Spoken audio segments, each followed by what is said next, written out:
à tous. Alors, aujourd'hui, petit unboxing. Une voiture qui fait beaucoup parler sur le net, mais qui n'est en fait qu'une version allongée du célèbre buggy VL Toys 4001, qui est donc chez les 14e. Donc vous avez déjà une playlist sur la chaîne Papa RC. Je me suis coupé, faites jamais ça. Hein. Sur la chaîne Papa RC, il y a déjà eu la conversion de brushless, etc. Et là, VL Toys, pour un peu copier LC Racing, hein, voilà, faut être clair et net, ce n'est qu'une copie, en tout cas l'imagine une copie, en tout cas pas la copie, mais une bonne copie quand même. Ils ont fait une échelle 1/12e. Alors, il y a la version buggy et qui est LED. Je suis désolé, mais c'est moche. Mon Dieu que c'est moche. Bref, c'est trop grand. Enfin bref, on voit que la carreau, elle n'est pas faite pour. Par contre, la version que j'ai là, normalement, j'espère que c'est la Desert Buggy. Donc la petite version ici. Alors là, c'est du Rebadging Explorer Racing Conquer the World. Voilà quoi. Hein. Donc oui, donc c'est là bien la 12, parce que je ne l'ai pas dit parce que j'étais pas sûr de me souvenir. C'est bien la 124 018.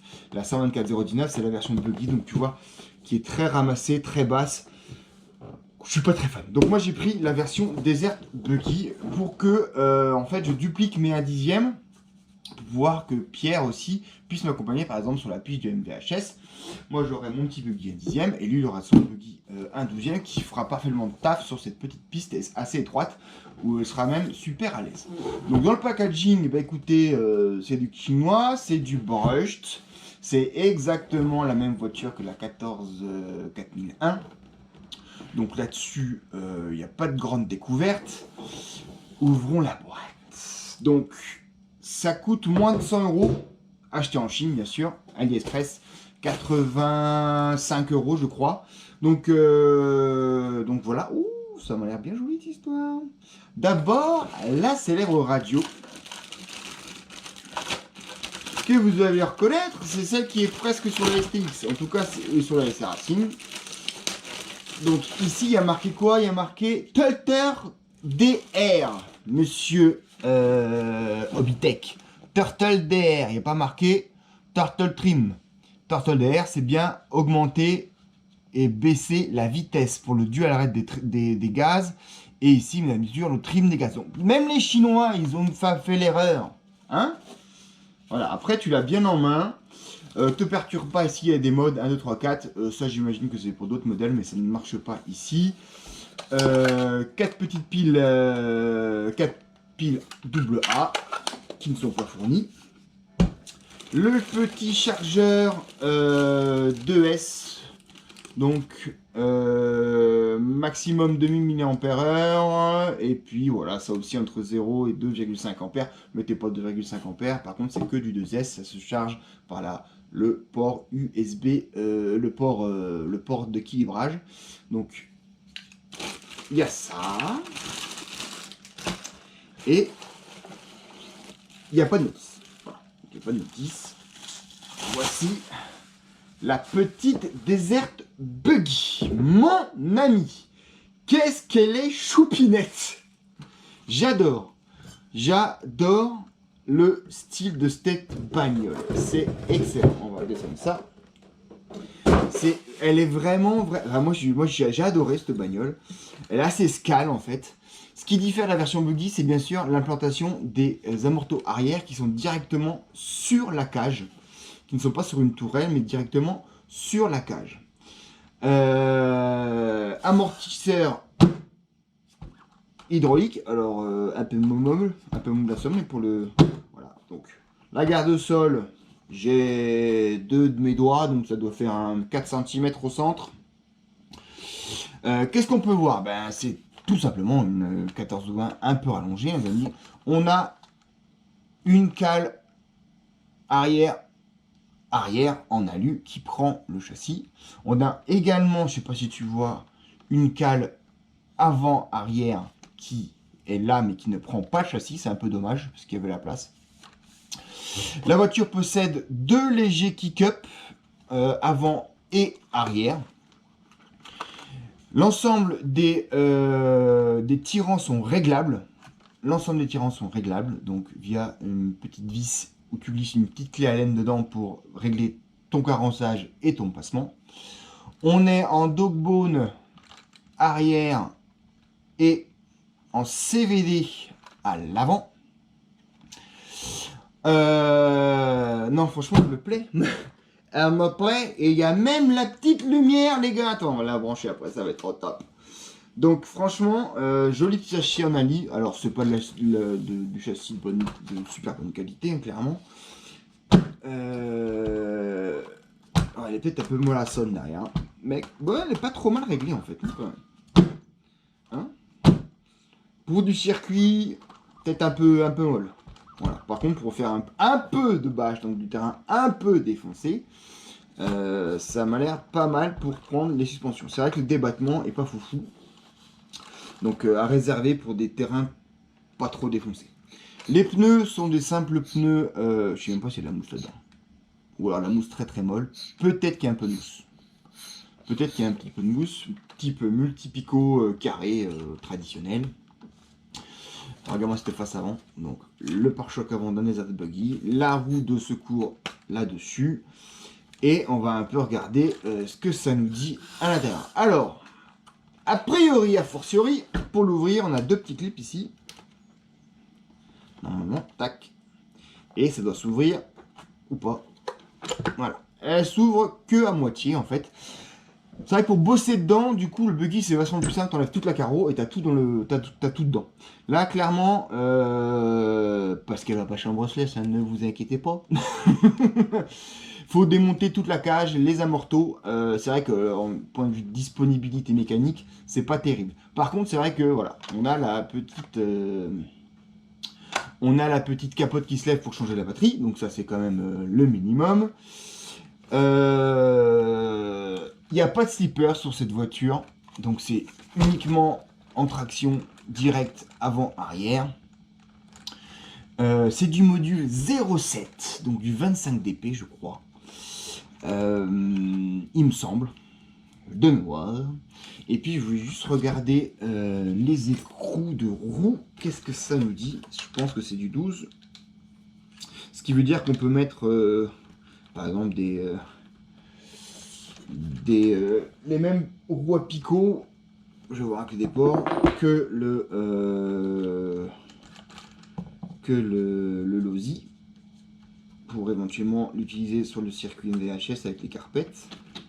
Ouais, donc ouais, enfin je dis 12. Pierre-Yves 2. Oui, non, pas Pierre-Yves. Pierre-Yves, il y a... Oh, tout est tombé.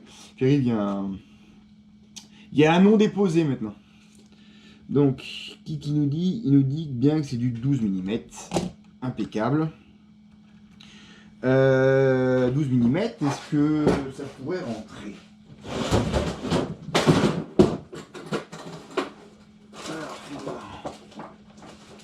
Ça va faire un petit peu gros, je pense quand même. Et est-ce que ça braque?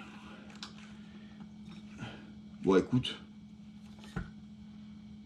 Bon, c'est moins joli. Clairement, par contre, bah, là, tu augmentes ton diamètre de roue, tu vas forcément augmenter ta vitesse. N'oubliez pas, vous changez de roue. Si c'est plus petit, des roues de diamètre plus petit, vous allez moins vite avec le même setup. Si c'est des roues plus grandes, vous allez plus vite. Souvent, il y en a qui se demandent « Ouais, j'ai changé de roue, maintenant je vais moins vite. » Par exemple, tu prends ton Python avec des roues de TT, tu veux mettre des roues de GT qui sont en général moins vite, qui sont en général plus petites, et bien sur le Python, sur la piste, tu iras moins vite qu'en TT. Hein? Donc il faut adapter la... Bon, tu rentres ou tu rentres pas, toi? Il faut adapter la pignonnerie en conséquence. Non, voilà, c'est à l'entrée. Donc, c'est livré avec une lipo, donc un moteur 540 basique normal. Livré avec une lipo 2S 2200 Ah, prise DIN. La problématique, c'est comme tous ces petits trucs là, c'est qu'on est en variateur 2 en 1, donc récepteur, variateur. Et on a un cerveau 5 fils. Donc si tu veux mettre en broche sèche, il faut tout changer. Donc la radio, le variateur, et te prendre un cerveau 3 fils standard. 3 fils standard. Alors, moi j'ai même pas envie de la rouler en... Mais bon, il y a tellement de vidéos. Pour ceux qui sont intéressés, vous tapez la référence, donc 12, j'y arriverai jamais. 128 018 sur YouTube, et vous avez des plenty de genre Awesome, it's the fastest car of the world, why choose this one, how to do this, how to do that, wonderful, awesome. Donc ouais, ça va plutôt pas mal, ça va plutôt vite, même en brushed, parce que tu as une couronne de 27 de mémoire à la sortie du moteur, donc ça va quand même pas trop mal, même en 2S, voire en 3S. Je vais juste voir, est-ce que j'ai des pelles, est-ce que j'ai des pépelles, est-ce que j'ai des pépées? C'est une bonne question, monsieur Mathis, est-ce que j'ai des piles? Non, j'ai pas de pile dispo. Si, on va prendre une pile, on va prendre une donneuse, juste voir les rampes, parce que ça me... j'aime bien moi. Moi je suis très dans la lumière, hein. J'ai mis de la lampe sur le max, je vais mettre de la lampe sur le granit, de la LED. Ouais, j'aime bien. Ouais, je suis un peu mon vieux. Hop, hop. Voilà, donc bien sûr, elle n'est pas chargée à l'hypo, mais ça devrait bien suffire quand même pour voir ce que ça dit. Qu'est-ce que ça fait? Alors, on. Voilà. Ok. Voilà. Oh, regarde la petite. Oh, c'est bon, on les voit pas beaucoup. Il faut être honnête. Les petites LED.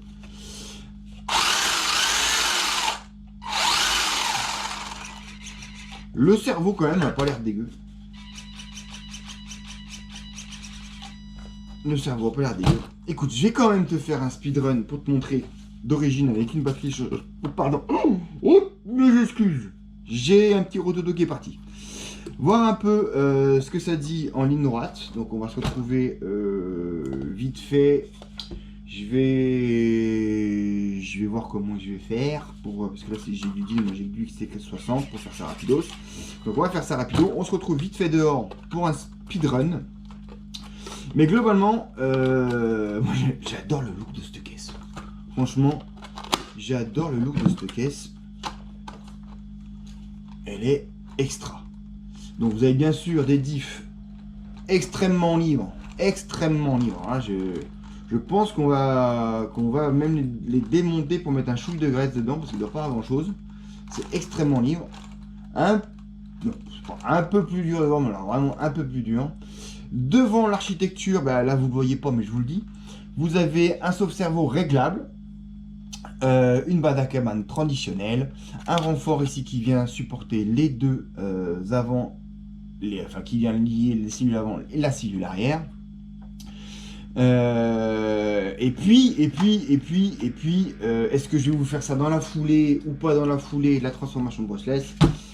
On verra, mais je ne pense pas. On va déjà faire le petit test dans la rue pour vous montrer à quel point en 2S chargé comment ça peut évoluer. Et puis on fera dans une vidéo la conversion brushless. J'ai déjà tout le matos, ce sera un petit 2000 kV en 3S, voir si ça se fait bien avec les supports d'origine, la pignonnerie d'origine, le moteur d'origine. Encore une fois, vous ne pouvez pas régler l'entre-dents avec le support qui vous est donné avec. Il existe de multitudes de supports que l'on peut acheter pour ce type de modèle. Il y a plein d'options pour le régler l'entre-dents et changer la pignonnerie. La pignonnerie, c'est du module 0,7, il me semble. Donc, par contre, vous ne pouvez pas changer la couronne, la densité de la couronne. Donc, je vous encourage à rester sur la pignonnerie d'origine. Normalement, la trou de fixation pour un 540, c'est le même que les 3650 que je vais coller dedans. Un petit Vario Connect ou Hobby Wing rebadgé Connect. C'est quand même dommage. Hein. Ouais, c'est quand même dommage parce que ici, tu vois, tu es vraiment bridé par la longueur des amortos. Tu as encore bien 5 bien que 5 mm où tu peux aller plus bas. Ici, tu vois, tu touches pas le triangle. Le cardan, il est tranquille. Aussi bien à l'avant qu'à l'arrière, tu peux bien encore descendre d'au moins 5 mm. Et la garde au sol est bridée par la position de l'amortisseur. Par contre, on peut peut-être essayer vite fait de... Il y a une position réglable à l'avant plus à l'intérieur qui va peut-être donner un petit peu plus de débattement. On va regarder ça de suite. Voilà, donc c'est pas la bonne. Donc c'est que du cruciforme, par contre vous avez uniquement des vis en cruci. Voilà. Tac. Est-ce que ça va augmenter un chou le débat? Ça pourrait être sympa. Pas forcément ça va l'augmenter. Hein. Mais tu vois, regarde. Là j'enlève l'amorto. T'as vu tout ce que t'as? En plus par rapport à l'autre côté. Tu gagnes. Que dis-je, tu gagnes quasiment 1 cm quoi. C'est quand même fou. Rien que en état. Et tu frottes de nulle part. Hein. Donc t'as vraiment la possibilité, t'as qu'un point d'ancrage en haut, t'as vraiment la possibilité de lui faire une garde sol monstrueuse à ce petit engin. Et on va regarder derrière de suite, évidemment, ah, ça c'est les Chinois qui montent ça, putain, punaise, pardon. Ou la blague, bon on va le passer par en haut, c'est pas grave. Ou en fait, je vais te montrer. Attends, prenons le temps, fais ça bien Nico. Ne t'énerve pas, je ne m'énerve pas. Tac. Oh, je vais te montrer. Ça, c'est un peu des fois débile. Oui. Ils ont mis la vis de fixation de l'amortisseur à l'intérieur. Donc là, tu peux pas le bouger avec ça. Faut enlever l'amortisseur par le haut. C'est pas directement accessible. Donc on va enlever par le haut. Hop. D'accord.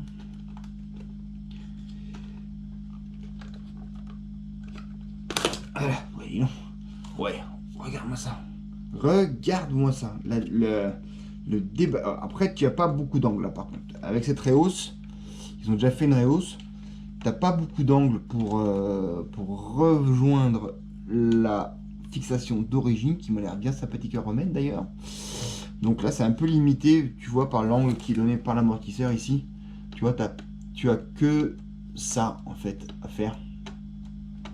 Tu peux pas lâcher au fond, l'amortisseur lâché au fond, à fond, il rejoint pas son logement. Donc là, tu es un peu limite derrière, effectivement, mais tu gagnes 2 cm de garde au sol aussi si tu avais une rehausse qui offrait plus d'angle. Donc ça, faut qu'on y réfléchisse, que j'y réfléchisse pour éventuellement donner une garde au sol de dingue à ce petit bijou. Et maintenant, tout l'enjeu, c'est de remettre dans le logement. Et ça, c'est pas facile. Hein. Voilà, on est dedans. Voilà. Que dire que bah, globalement, vous avez déjà toute la comparaison de la transmission par rapport à LC Racing. Je vous résume que c'est légèrement downgradé, même vraiment downgradé par rapport à ça. C'est des diffs pressés à froid. On va bien sûr remplir ces diffs parce que là en brush ça peut rigoler 5 minutes, mais si je le passe en brush S3S, les diffs ils risquent de fumer. La transmission a priori elle est quand même assez solide, même si c'est que de la lutte pressée à froid. C'est pas les mêmes diffs, c'est pas les mêmes dentitions que le LC Racing, qui sont plutôt usinés, donc quand même de meilleure qualité. Et puis par contre c'est pas le même prix. Hein. Mais les LC Racing, je vous le rappelle, vous pouvez les toucher en version brushed à 120 € en Allemagne. Sur eBay Allemagne, vous tapez LC Racing brushed et vous allez trouver aussi ces versions. Par contre, le DZ Buggy, c'est une coque. Là, c'est vraiment une cage quoi. C'est vraiment une cage. Au niveau du poids, alors attends, on va essayer de faire un truc. Au niveau du poids, alors moi j'ai une toute petite truc, ça va jusqu'à 1 kg. Voilà, je pense qu'on est en bord. On est mal, on est mal.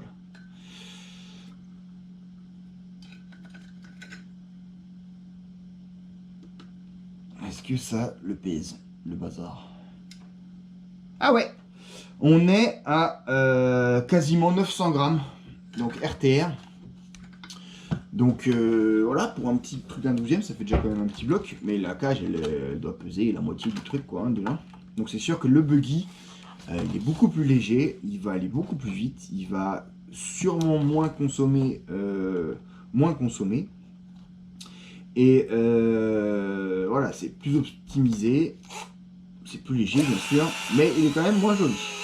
Et donc là, tu vois, si tu descends dans le point d'ancrage à l'intérieur, tu gagnes 1 centimètre quand même de débattement également. Donc voilà, on a déjà trouvé une solution pour que ça prenne un peu plus de garde au sol, pour pouvoir un peu passer un peu plus partout. Donc ça, c'est quand même déjà cool. Facilement. Par contre, à l'arrière, là, ça s'avère un peu moins facile de gagner. Moins facile de gagner ça. Alors, quoique... Ah non, là, tu peux rien faire, malheureusement. Mais au moins, on aura autant de débattements, a priori, à peu près, autant de débattements à l'avant qu'à l'arrière. Et donc, je vais vous faire le petit speedrun vite fait. Pour vous montrer. Voilà. Écoute, pas trop mal. Voilà, tu gagnes. Voilà, tu es déjà quand même... là, tu es un peu plus confortable quand même. Donc, moins sur l'avant. Voilà. Ding, ding, ding, ding, ding, ding. Donc, ce petit truc, moi, je l'aime bien. Et dans une vidéo, je vous montrerai la conversion brushless là-dessus. Et tout ce qu'on y a fait. Voilà, on a fait 20 minutes sur ce joli, mais franchement il est magnifique. Bah là là là là, moi j'adore. Et je sens que... mais sur une VHS, ce petit truc ça peut aller aussi. Ça pourrait aller, je pense. On va essayer avec ces pneus. Puis on essaiera avec ceux-là également pour voir ce que ça dit. À noter que les roues arrière sont... plus large que l'avant. Par contre, il y a un sacré pincement. Hein. Il y a un sacré pincement. Il y a légèrement d'ouverture devant, mais par contre, derrière, il y a un sacré pincement. Voilà, messieurs, dames. Je vous souhaite bon appétit, bien sûr. Et à bientôt. Tout de suite, d'ailleurs, pour le run. Et après, pour le reste. Allez, ciao. Allez. Tout de suite, run.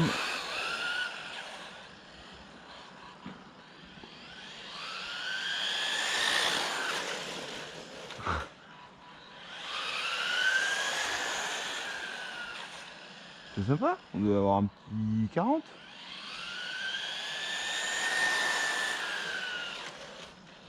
Déjà en 2S. Ça freine pas mal. Donc c'est bien la molette des gaz à fond. Là regarde, si je suis à demi-gaz. On va bien moins vite hein.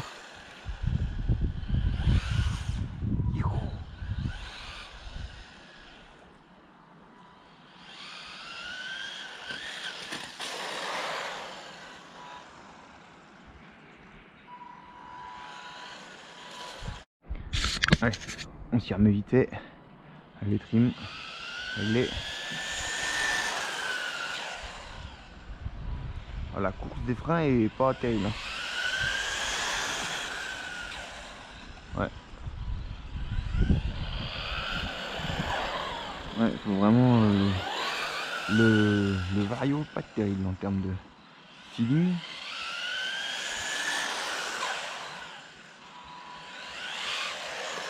Voilà, en 2S c'est tranquille. Et en voyant mon braquage, j'ai pas ouf par contre. Et ça tu peux pas le changer. Voilà. Allez, à plus pour la version brushless.